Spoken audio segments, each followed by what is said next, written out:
का मुकुट। जंगल के बाहर एक गुप्त गुफा थी। उस गुफा में एक शेरनी अपने बेटे सिम्बा के साथ रहती थी। शेरनी अपने बेटे को बहुत प्यार करती थी और उसे गुफा से बाहर बहुत कम ही जाने देती थी। छोटे मोटे पक्षी का शिकार करके ही वो दोनों अपना पेट भरते थे। धीरे धीरे समय बीत रहा था। सिम्बा आसपास के जानवरों के साथ खेलता कूदता बड़ा हो रहा था। एक दिन शेरनी शिकार के लिए गई थी। तभी सिम्बा खेलते खेलते गुफा के अंदर एक चट्टान के पीछे छुप जाता है। तभी सिम्बा को वहाँ पर एक चमकती हुई सी चीज दिखाई देती है। सिम्बा उसे उलट पलट कर देखने लगता है। तभी शेरनी वहाँ आ जाती है। सिम्बा, मैंने तुम्हें चट्टान के पास आने के लिए मना किया था ना? फिर तुम यहाँ क्या कर रहे हो? सॉरी माँ, लेकिन ये क्या चीज है? मैंने आज से पहले तो कभी नहीं देखी। ये मुकुट है बेटे। मुकुट वो क्या होता है माँ? और आपने इसे छिपाकर क्यों रखा है माँ? बेटा, ये मुकुट शाही परिवार की शान होती है। सिर्फ राजा या रानी ही इसे पहन सकते हैं। तुम्हारे पापा ने मुझे ये मुकुट पहनाया था। तो क्या पापा और आप राजा रानी थे? माँ, आपने तो मुझे कभी भी नहीं बताया कि आप रानी हो। फिर हम इस तरह छिपकर यहाँ पर क्यों रहते हैं माँ? बहुत लंबी कहानी है बेटा। तुम्हारे पापा शेर सिंह चंपक वन के राजा थे। वो एक बहुत ही अच्छे राजा थे। वो अपनी प्रजा को बहुत प्यार करते थे। उन्होंने कभी किसी जानवर को सताया नहीं, बस बूढ़े और बीमार जानवरों का ही शिकार करके अपना पेट भरते थे। जंगल का हर जानवर उनका बहुत सम्मान करता था, लेकिन कोई था जिसे उनकी ये अच्छाइयाँ दिखाई नहीं देती थी। तुम्हारे पापा का छोटा भाई उनसे बहुत जलता था। वो चाहता था कि चंपक वन पर वही राज करे, इसीलिए उसने षड्यंत्र रचा। एक दिन तुम्हारे चाचा सिंघम हांफते हुए हमारी शाही गुफा में आए। क्या बात है सिंघम, इतने घबराए हुए क्यों हो तुम? बाघों ने बगावत कर दी है शेर सिंह। वो कह रहे हैं कि नदी के उस पार का हिस्सा अगर उन्हें नहीं मिला तो हमारे छोटे बच्चों को वो छोड़ेंगे नहीं। मेरे बेटे को उन्होंने चारों ओर से घेर के रखा है।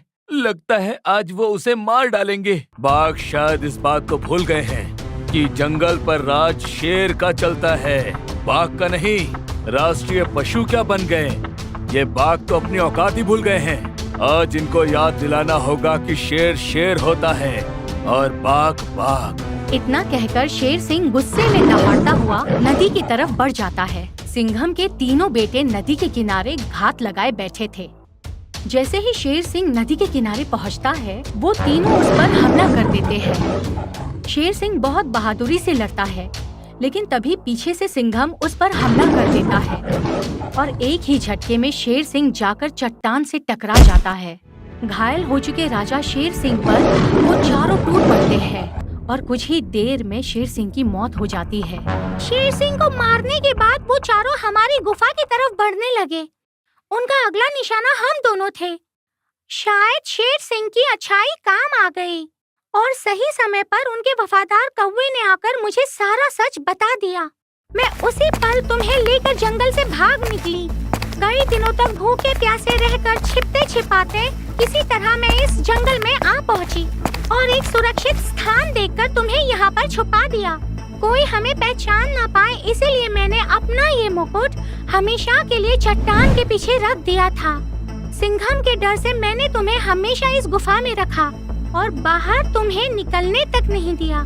पिताजी के साथ इतना बड़ा षड्यंत्र रचा गया था और हम यहाँ पर छिपकर बैठे हुए हैं। अब बस बहुत हुआ। मुझे कसम है आपके इस मुकुट की। आपका सम्मान और पिताजी की गद्दी मैं वापस लेकर ही रहूंगा। नहीं नहीं बेटा, वो लोग बहुत शातिर और खतरनाक है। मैं नहीं चाहती कि जो तुम्हारे पिता के साथ हुआ वो तुम्हारे साथ भी हो। पिताजी की अच्छाई ने ही उन्हें मरवा दिया माँ, लेकिन मैं उन चारों को उनकी असली जगह दिखाकर ही रहूंगा। अपनी परवरिश और पिताजी के खून पर भरोसा रखो माँ। शेरनी से आशीर्वाद लेकर सिम्बा चंपक वन की ओर आगे बढ़ गया। पीछे पीछे शेरनी भी सिम्बा के साथ चल पड़ी। कई दिनों की यात्रा के बाद सिम्बा चंपक वन पहुंच गया था। प्यास से उसका गला सूखा जा रहा था। पानी पीने के लिए वो नदी की ओर बढ़ गया। पानी पीते समय उसने देखा कि चाचा सिंघम का बेटा चिंटू शेर गर्भवती हिरनी पर हमला कर रहा है। सिम्बा दहाड़ता हुआ वहाँ जा पहुँचा और उसने चिंटू शेर को ललकारा। रुक जाओ, ये हिरनी पेट से है, इसे तुम नहीं मार सकते। अपने सामने किसी बाहरी शेर को खड़ा देखकर चिंटू बहुत गुस्से में आ जाता है। कौन है तू? ये मेरा शिकार है, मेरा रास्ता छोड़ दे, नहीं तो तेरा अंजाम बहुत बुरा होगा। ये हिरनी गर्भवती है और जंगल के कानून के हिसाब से गर्भवती जानवर का शिकार नहीं किया जाता है। तू मुझे कानून सिखाएगा? ये जंगल मेरे बाप का है और यहाँ पर जो हमारी मर्जी होती है वही इस जंगल का कानून होता है। चिंटू की बात सुनकर सिम्बा पूरी ताकत लगाकर जोर से दहाड़ता है। उसकी दहाड़ सुनकर जंगल के सभी पशु पक्षी अपने अपने घर से निकलकर वहाँ चले आते हैं। शेर सिंह, ये तो शेर सिंह की दहाड़ है। बिल्कुल वही रूप रंग, वही आवाज और सोच भी बिल्कुल हमारे शेर सिंह जैसी। कौन है ये? शेर सिंह तो बरसों पहले मारा गया था, फिर ये कौन है? सिम्बा, ये हमारा महाराज सिम्बा है। ये जंगल तेरे बाप का है, तो मेरी आवाज से कैसे इस जंगल के सारे जानवर निकल के यहाँ पर आ गए? सिम्बा हूँ मैं, शेर सिंह का बेटा और चंपक वन का इकलौता वारिस सिम्बा। अब ये जंगल और यहाँ की राजगद्दी मेरी है। इतना कहकर सिम्बा चिंटू के ऊपर हमला कर देता है। चिंटू गंभीर रूप से घायल हो जाता है और अपनी जान बचाकर वहाँ से भाग जाता है। मेरे पिताजी के साथ जो अन्याय हुआ है उसका बदला लेने के लिए मैं वापस आ गया हूँ। अब आप सबको घबराने की कोई जरूरत नहीं है। अब से इस जंगल में ऐसा कोई भी कार्य नहीं होगा जो इस जंगल के कानून से विरुद्ध होगा। लेकिन कोई भी लड़ाई हो वो सैनिकों के बिना नहीं जीती जा सकती। तो क्या आप सब लोग मेरा साथ देंगे? बनेंगे मेरी सेना के सिपाही? हमने इतने बरसों में इस दुष्ट राजा के बहुत अत्याचार सहे हैं। इन चारों ने मिलकर हमारे जंगल का सत्यानाश कर दिया। ये जब चाहे जिसका चाहे शिकार कर लेते हैं, जानवरों से मनमाना टैक्स वसूल करते हैं और जब मन चाहता है किसी को भी जंगल से बाहर निकाल देते हैं। पूरे जंगल में हाहाकार मचा हुआ है। हम सब खुशी खुशी आपका साथ देने के लिए तैयार हैं महाराज। लोमड़ी बिल्कुल सही कह रही है। अब इन सारे अत्याचारों से महाराज सिम्बा ही मुक्ति दिला सकते हैं। आज से सिम्बा ही हमारे महाराज हैं। क्यों भाइयों? हाँ, हम आपके साथ हैं महाराज। हम आपके साथ हैं महाराज। इधर घायल चिंटू गुफा में आकर अपने दोनों भाइयों को सिम्बा के बारे में बताता है और कुछ ही देर में दम तोड़ देता है। चिंटू की बात सुनकर उसके दोनों भाई सिम्बा से लड़ने के लिए जाते हैं। सोनू और मोनू सिम्बा को ढूंढने के लिए पुरानी गुफा के पास पहुंच जाते हैं।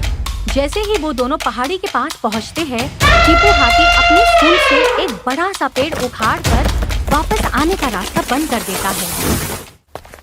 तभी गुफा के अंदर से सिम्बा बाहर आता है। सोनू और मोनू सावधान हो जाते हैं। सिम्बा को देखते ही वो दोनों लपक कर उस पर हमला कर देते हैं। सिम्बा बहादुरी से दोनों के साथ लड़ रहा था।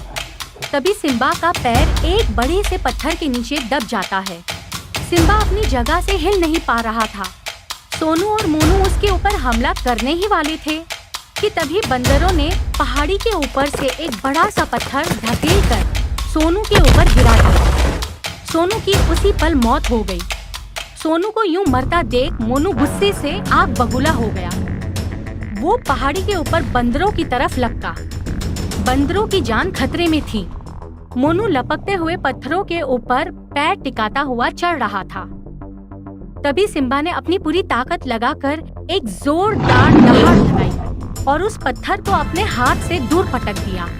बंदर की जान बचाने के लिए सिम्बा मोनू के पीछे भागा और एक ऊंची छलांग लगाकर उसने मोनू को पहाड़ के नीचे ढकेल दिया। मोनू और सिम्बा फिर से आमने सामने थे। सिम्बा ने अपने खतरनाक पंजे से हमला करके मोनू को और भी घायल कर दिया और उसे पहाड़ी से नीचे ढकेल दिया। अब बस सिंघम को हराना बाकी था। उसके तीनों बेटे रास्ते से हट चुके थे। सिंघम अब बूढ़ा हो चुका था। अपने तीनों बेटों की मौत की खबर सुनकर वो बिल्कुल टूट गया था। फिर भी सिम्बा का सामना करने के लिए वो उसके सामने खड़ा हो गया। पिताजी से तुझे इतना प्यार मिला, पर उसके बाद भी तूने उनके साथ गद्दारी की। वैसे तो तू मेरा चाचा है, पर मैं आज अपने हाथों से तेरा गला दबाऊंगा। इतना कहकर सिम्बा सिंघम पर हमला कर देता है। कुछ देर लड़ने के बाद सिंघम थक जाता है और तभी सिम्बा के वार से दूर जाकर गिर जाता है। उसके शरीर से जगह जगह खून बह रहा था। वो अपने पैरों पर खड़ा भी नहीं हो पा रहा था। तभी बाकी के जानवर वहाँ जमा हो जाते हैं। सिम्बा, तुम्हें अपने हाथ इसके गंदे खून से रंगने की जरूरत नहीं है।